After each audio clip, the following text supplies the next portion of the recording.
ओम नमो भगवते वासुदेवाय नमः। आज की इस वीडियो में आप सब सुनेंगे एकादशी व्रत की संपूर्ण कथा। प्रिय श्रोताओं, अगर आप भी कथा का श्रवण करना चाहते हैं तो आप सभी से निवेदन है कि कथा को पूरा सुने। व्रत कथा को बीच में अधूरा न छोड़ें। कथा को अधूरा छोड़ने से व्रत का फल भी अधूरा रह जाता है। तो आइए पूरी श्रद्धा के साथ प्रसन्नचित्त मन से कथा का प्रारंभ करते हैं। प्रेम से बोलिए गणेश भगवान की जय, विष्णु भगवान की जय, माता लक्ष्मी की जय। प्राचीन समय में वैदिक नाम का एक नगर था। उस नगर में ब्राह्मण, वैश्य, क्षत्रिय, शूद्र चारों वर्ण के मनुष्य प्रसन्नतापूर्वक निवास करते थे। नगर में सदैव वेद ध्वनि गूंजा करती थी। उस नगरी में कोई भी पापी, दुराचारी, नास्तिक आदि न था। उस नगर में चैत्ररथ नामक चंद्रवंशी राजा राज्य करता था। वह उच्च कोटि का विद्वान तथा धार्मिक प्रवृत्ति का व्यक्ति था। उसके राज्य में कोई भी निर्धन एवं लोभी नहीं था। उस राज्य के सभी लोग भगवान विष्णु के अनन्य भक्त थे। वहाँ के छोटे बड़े सभी निवासी प्रत्येक एकादशी का उपवास करते थे। एक बार फागुन मास के शुक्ल पक्ष की आमल की नामक एकादशी आई। उस दिन राजा एवं प्रत्येक प्रजाजन, वृद्ध से बालक तक ने आनंद पूर्वक उस एकादशी को उपवास किया। उस मंदिर में रात को सभी ने जागरण किया। रात के समय उस स्थान पर एक बहेलिया आया। वह महापापी तथा दुराचारी था। अपने कुटुंब का पालन वह जीव हिंसा करके करता था। वह भूख प्यास से अत्यंत व्याकुल था। कुछ भोजन पाने की इच्छा से वह मंदिर के एक कोने में बैठ गया। उस स्थान पर बैठकर वह भगवान विष्णु की कथा तथा एकादशी महात्म्य सुनने लगा।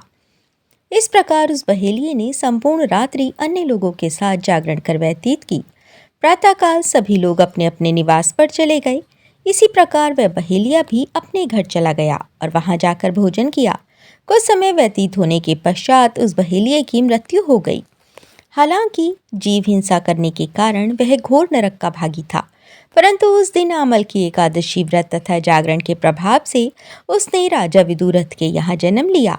उसका नाम वसुरथ रखा गया। बड़ा होने पर वह चतुरंगिणी सेना सहित तथा धन धान्य से युक्त होकर 10 सहस्त्र ग्रामों का संचालन करने लगा।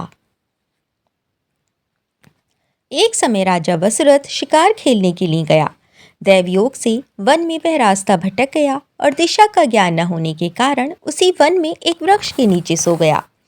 कुछ समय पश्चात पहाड़ी डाकू वहां आए और राजा को अकेला देखकर मारो मारो चिल्लाते हुए राजा वसुरथ की ओर दौड़े। वह डाकू कहने लगे कि इस दुष्ट राजा ने हमारे माता पिता, पुत्र पौत्र आदि समस्त संबंधियों को मारा है तथा देश से निकाल दिया। अब हमें इसे मारकर अपने अपमान का बदला लेना चाहिए। इतना कहकर वे डाकू राजा को मारने लगे और उस पर अस्त्र शस्त्र का प्रहार करने लगे। डाकुओं के वह अस्त्र शस्त्र राजा के शरीर से स्पर्श होते ही नष्ट होने लगे तथा राजा को वह शस्त्र पुष्पों के समान प्रतीत होने लगे। कुछ समय पश्चात प्रभु इच्छा से उन डाकुओं के अस्त्र शस्त्र उन्हीं पर प्रहार करने लगे, जिससे वे सभी डाकू मूर्छित हो गए। उसी समय राजा के शरीर से एक दिव्य देवी प्रकट हुई। वह देवी अत्यंत सुंदर थीं तथा सुंदर वस्त्रों तथा आभूषणों से अलंकृत थीं। उसकी भ्रुकुटी टेढ़ी थी। उसके नेत्रों से क्रोध की भीषण लपटें निकल रही थीं। उस समय वे लपटें काल के समान प्रतीत हो रही थीं। उसने देखते ही देखते उन सभी डाकुओं का समूल नाश कर दिया। नींद से उठने पर राजा ने वहां अनेक डाकुओं को मृत पड़ा देखा। वह सोचने लगा, किसने इन्हें मारा? इस वन में कौन मेरा हितैषी रहता है? राजा वसुरथ ऐसा विचार कर ही रहा था कि उसी समय आकाशवाणी हुई। हे राजन, इस संसार में भगवान विष्णु के अतिरिक्त तेरी रक्षा और कौन कर सकता है? इस आकाशवाणी को सुनकर राजा ने भगवान विष्णु को स्मरण कर उन्हें प्रणाम किया।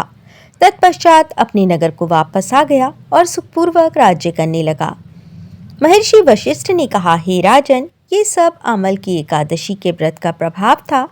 जो मनुष्य एक भी आमल की एकादशी का व्रत करता है वह प्रत्येक कार्य में सफल होता है तथा अंत में वैकुंठ धाम को पाता है।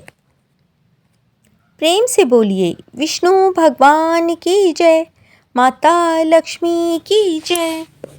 प्रिय भक्तगणों, तो ये थी आमल की एकादशी व्रत की कथा, जिसे रंग भरी एकादशी भी कहा जाता है। इस दिन आंवले के पेड़ की पूजा करना भी बहुत शुभ माना जाता है। कहा जाता है कि आंवले के पेड़ में भगवान विष्णु का वास होता है, तो अगर संभव हो तो आप इस दिन आंवले के पेड़ की पूजा अवश्य करें। आपको ये एकादशी व्रत की कथा कैसी लगी? अगर अच्छी लगी हो तो आप एक लाइक अवश्य करें और व्रत पर्व त्योहार आदि की जानकारी के लिए और उनकी कथाओं को सुनने के लिए आप हमारे चैनल शिव हृदय को भी अवश्य सब्सक्राइब करें। मिलते हैं अगली वीडियो में। तब तक के लिए खुश रहिए, स्वस्थ रहिए, मस्त रहिए। आशा करते हैं भगवान विष्णु और माता लक्ष्मी का आशीर्वाद आप सभी पर हमेशा बना रहे और आपकी समस्त मनोकामनाएं पूर्ण हों। जय जय श्री राधे। जय जय श्री राधे। जय जय श्री राधे।